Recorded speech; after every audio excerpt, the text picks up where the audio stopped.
The Dismissal of John Snow, London, 1854.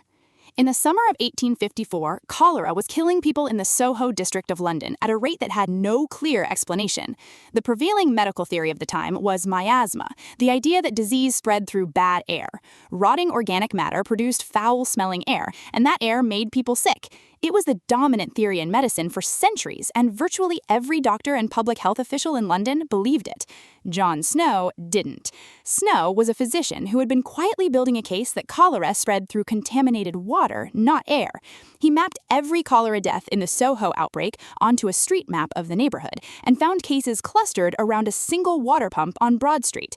He interviewed residents, tracked which households drank from which sources, and built a dataset that pointed clearly at the pump.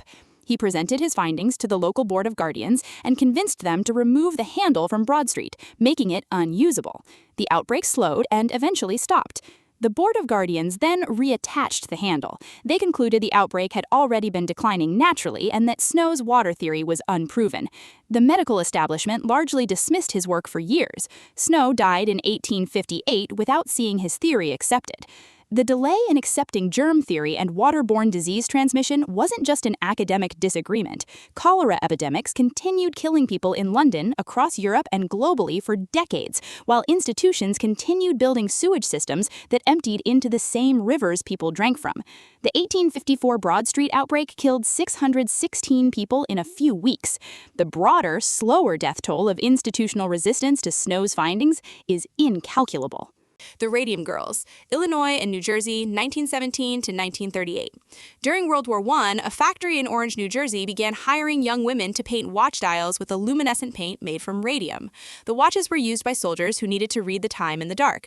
The work paid well, significantly better than most jobs available to women at the time. The painters were taught to use their lips to point the tips of their brushes for precision work. They were told the radium paint was safe. Some of the women painted their nails, their teeth, and their faces with it for fun. It glowed in the dark.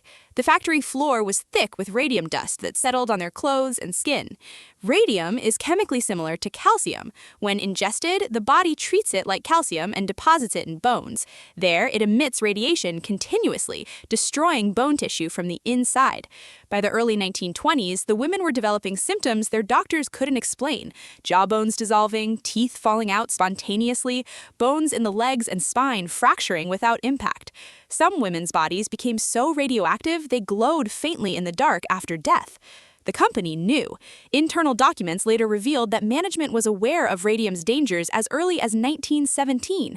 Executives had their own health monitored carefully. The women on the factory floor were told nothing. 5 women filed a lawsuit in 1927. The company attempted to delay proceedings, knowing the women were dying and hoping they would die before the case reached court. The case eventually settled in 1928.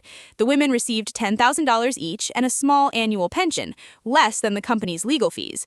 Radium dial painting continued in factories across the United States until the late 1930s, when regulation finally caught up with what the companies had known for 2 decades. Dozens of women died. The exact number is unknown because many cases were never properly attributed. The Great Molasses Flood, Boston, 1919. On January 15, 1919, a storage tank owned by the United States Industrial Alcohol Company on Commercial Street in Boston's North End collapsed without warning.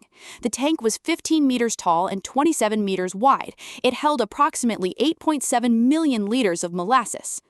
When it failed, it sent a wave of molasses estimated at 5 meters high, traveling at 56 kilometers per hour through the surrounding streets.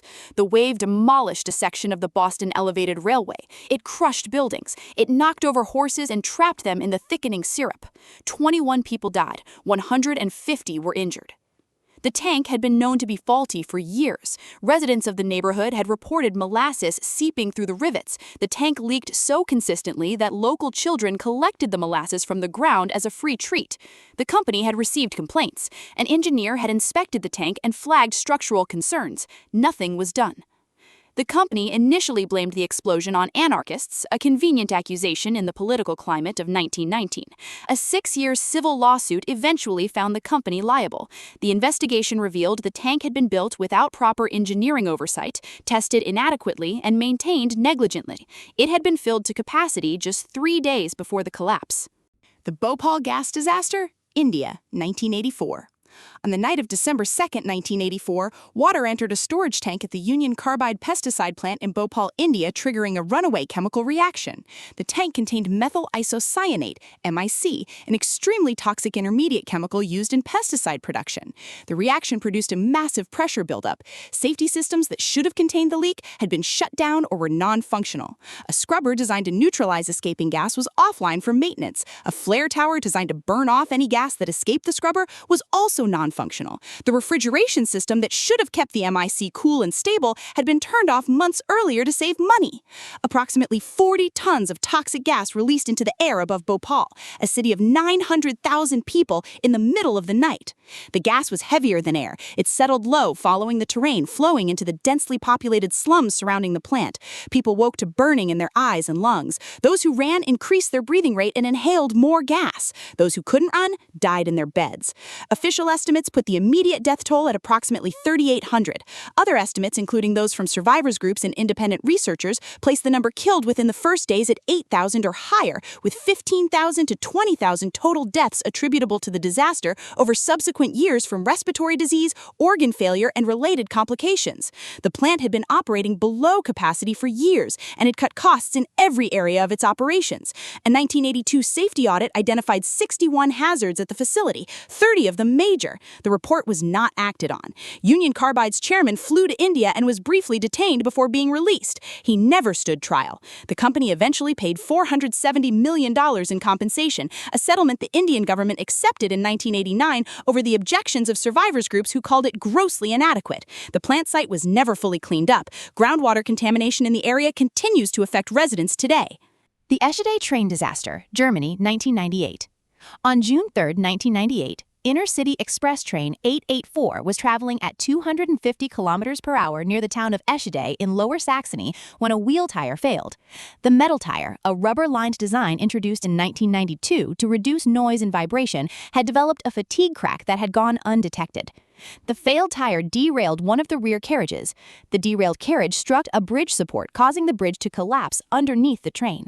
Multiple carriages were destroyed or crushed beneath the bridge. 101 people died. 88 were injured. The rubber-lined wheel design had been flagged as a potential problem. Engineers had noted that the design made cracks harder to detect during routine inspection because the rubber lining obscured the metal surface. The inspection intervals for these wheels had not been adjusted to account for this. An internal Deutsche Bahn report written before the accident had specifically recommended increasing inspection frequency for the rubber-lined wheels. The recommendation was not implemented. After the accident, the rubber-lined wheel design was withdrawn from service entirely. The Thalidomide disaster, worldwide 1957 to 1962. In 1957, a West German pharmaceutical company began marketing a drug called thalidomide as a sedative and treatment for morning sickness in pregnant women. It was sold as remarkably safe. Company literature described it as having no serious side effects and being virtually impossible to overdose on. By the late 1950s, physicians across West Germany, the United Kingdom, Canada, Australia, and other countries where the drug had been approved were beginning to see a dramatic rise in infants born with phocomelia, a condition in which limbs fail to develop properly, resulting in shortened or absent arms and legs. Some infants were born with no limbs at all. The connection between thalidomide and birth defects was first identified publicly by Australian obstetrician William McBride in 1961 and German physician Widukind Lenz around the same time. The drug had been prescribed to pregnant women in their first trimester, exactly the period when limb development occurs. Approximately 10,000 children were born with thalidomide-related disabilities worldwide. Thousands more died in infancy. The drug had been approved in most markets without any testing on pregnant animals. The assumption was that the placenta protected the developing fetus from substances in the mother's bloodstream. In the United States, the drug was never approved for sale. FDA reviewer Frances Oldham Kelsey refused to approve it despite significant pressure from the drug's American distributor. Her refusal meant the United States largely escaped the disaster. She was awarded the President's Award for Distinguished Federal Civilian Service in 1962. The thalidomide disaster directly led to the 1962 Kefauver-Harris Amendment in the United States, which required pharmaceutical companies to prove both efficacy and safety before approval, and to significantly strengthen drug regulatory frameworks across Europe and other affected countries.